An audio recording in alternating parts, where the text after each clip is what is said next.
Welcome everybody back to the channel. Jay here. Sorry I've been doing stuff today. I've mainly been sleeping. I'm still trying to get over the flu. Luckily I had my flu shot. Uh, and when I went to the doctor, he said that probably stopped me from I haven't ran a fever, but the congestion, the chest congestion, the aches, the fatigue on this thing is just horrible. I hope you don't get it. It's the new variant. It's not fun. It's gone through my whole house in a matter of 2 weeks. My son brought it in. My 31-year-old son brought it to us. It went to my grandkids. It then went to their mom, my daughter, then to her husband, and then to me. The only one who hasn't had it yet, knock on wood, and hopes she doesn't, is my wife. So anyway, today, uh, time to gather around the telescope, and something I've been wanting to do for a while is talk about and go through observing or imaging within a constellation that's up right now.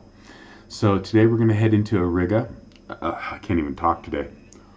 Auriga, and it's the celestial charioteer. It's a winter constellation absolutely loaded with open clusters and some seriously underrated deep sky targets, objects.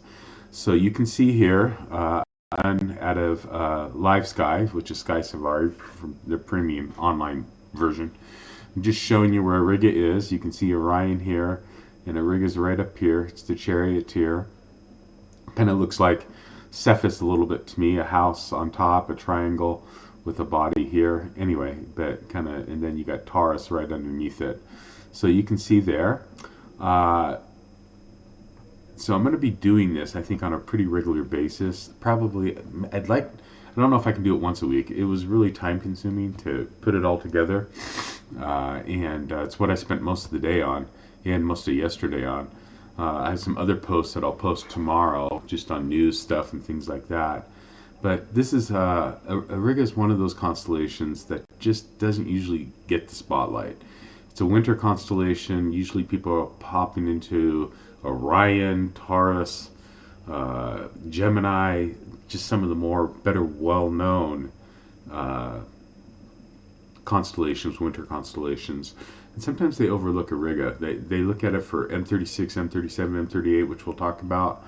But it's one of those constellations that I think you can start working it, especially visually or with imaging, and it just keeps giving. There's so much there.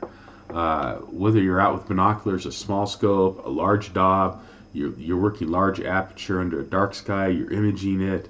Auriga has something just about for anybody at any level. Uh, I really like what I wrote there. I think Auriga is a constellation. It's one of the winter ones that you can actually grow into.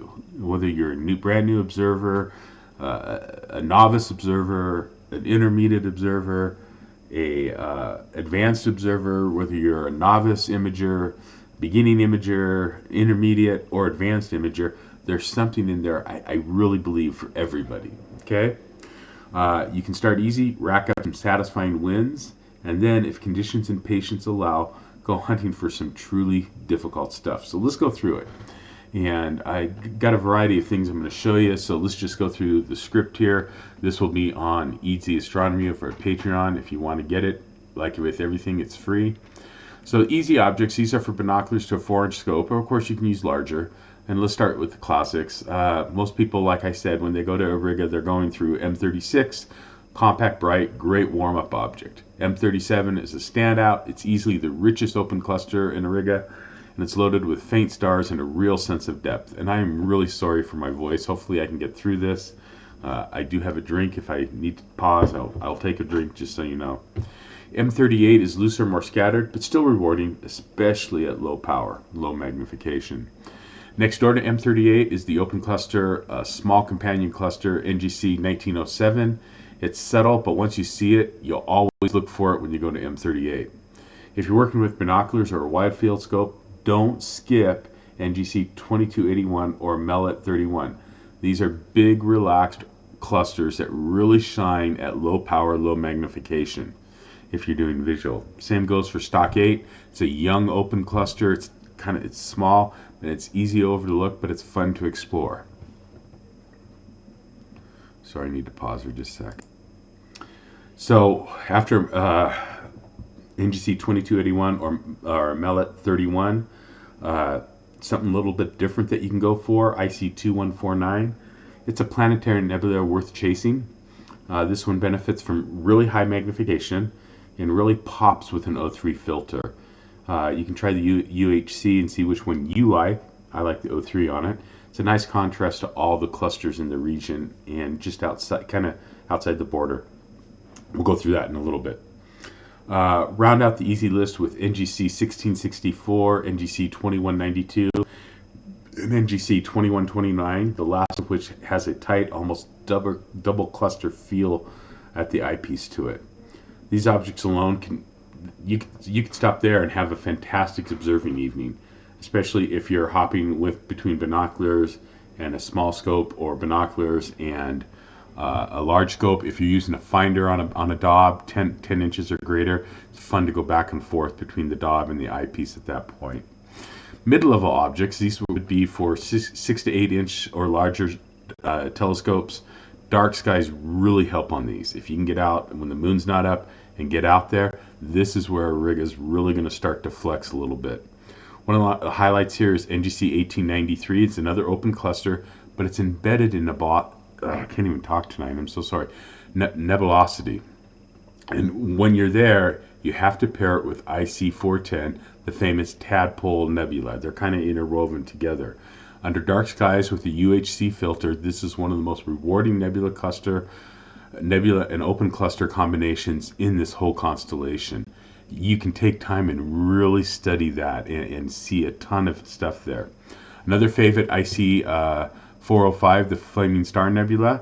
This one's tricky visually, but under good transparency and a UHC or even an H beta filter, you can tease out some structure.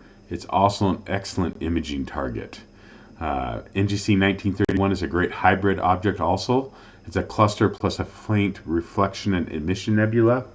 It's visually subtle, but absolutely fantastic for imaging, and it's been called a miniature of the Orion Nebula. Take a look at it visually. If you're visualing it, if you're imaging it, great thing to go after. Clusters like NGC 1857 and 2126, they're not going to pop out at you, but they reward careful observation if you're doing it visually. These are the kind of objects that you have to really kind of slow down with and really study the field to get the breadth of what you're looking at here. If you're in the mood for a mission nebula, IC 417, it's also known as the Spider Nebula, responds excellently well to the UHC or the O3 filters, especially under dark skies. And don't forget to look for darkness too. A lot of times we get focused on the bright and the light. There's some dark things around Auriga. Barnard 26 near M38 is a subtle dark nebula, more of an absence than an object, but once you see it, it adds a whole new layer to this region. See if you can tease out Barnard 26. It's a challenge object. Really hard objects. Let's say you're really an advanced observer. This is probably for 10 inches and up scopes. Probably really experienced imagers on these. Okay, now we're going to move right in, like I said, to the challenge territory. These are objects when transparency matters more than anything, and patience is non-negotiable. You've got to be able to be patient with these. Well, technically just outside of Auriga, and it is outside, it's down in Lepus, underneath Orion. I'm going to throw it in there just as a challenge object. Able 7 in Lepus is worth mentioning, the hair. This is a very, very faint planetary nebula, and even with aperture, if you have large aperture, it's a hard catch. It's hard catchy, I think, even if you image it. Patience, again, you've got to be patient when you do this one, when you try this. See if you can observe it visually, see if you can image it. The sharpless objects in Auriga, SCH 2-230, SH 2-231, and SH 2-232 are serious challenges visually. If you're going to attempt them, try the H beta first, and then try the UHC filters. These are all also outstanding imaging targets, especially with narrowband setups. You can push deeper into the darkness with Barnard 28 and an extremely faint dust lanes threading throughout Auriga. These aren't things that you glance at, they're things that you actually need to hunt down. Objects like K21 is another faint planetary nebula that will benefit from a narrowband filter, and even then, very subtle. I know if you go after K21, which is a faint planetary, uh, in probably a 16 to a 20-inch job, you'll pick it up visually. You should be able to pick it up. The O3 filter will bring out a little bit more. Try, and I would really recommend the O3 on that. And I think I'm going to put that on here. Okay. One of my favorite challenges, both visually and for imagers, is the reflection nebula known as LBN 777. It's also known as the Baby Eagle Nebula or the Vulture Head Nebula. It's a reminder that sometimes the most interesting structures in the sky are the ones that are defined by darkness, not by the light. So Auriga is one of those constellations that rewards repeated visits. You got several months to get her in. See if you can get some of these objects. You can observe it casually, or you can really get in and dig into it and really challenge yourself visually or through imaging. My advice: start easy, enjoy the clusters, then slowly push outward from there. Let your eyes dark adapt. Critical if you're going to visually observe in Auriga for some of these objects, you got to be dark adapted. Let the sky settle. Auriga isn't flashy, but it's deep, it's layered, and it's endlessly interesting. If you're into imaging, there are plenty of objects here worthy of your time to stack and layer and to process. As always, keep looking up and clear skies to you. I do want to show you a couple things that I'm going to add to this post as links, and I'll do it as a PDF. Download it. I put all this together into just you can, if you print it off and you print it front and back, it will come off as a single sheet. I've done that for myself. And I put the observer, the date, location, telescope, binoculars, sky conditions here so you can record. And you can just use it as a checklist to see which one of these you're actually able to get and to see. And then come back and share which ones you got and what you thought about them. I'd love to see some comments on that. And then the other thing I did that took some time is I went into Live Sky, and so you're going to want to. I'll put this as a link. I don't think anybody's going to want to print it because you're going to use a ton of dark ink. But you can also use Sky Safari and probably Stellarium. I know Sky Safari for certain to get these objects, but I've just kind of done a recommended. And this is not the only way to get these objects. I'm just showing just a broad view, a couple places zoomed in view for star hopping if you need to star hop to get them. And it'll give you the rough location for them too, even if you are using a GoTo or a Pi Finder or something like that. So I'll include that as a link. I'll make it a PDF too. So I just want you to know that I hope you appreciate this. I hope you spend time in Auriga. I hope you find some fun objects to go after. I hope you find some challenging objects too. And like I said, clear skies, keep looking up and be amazed at what's up there. Have a great night.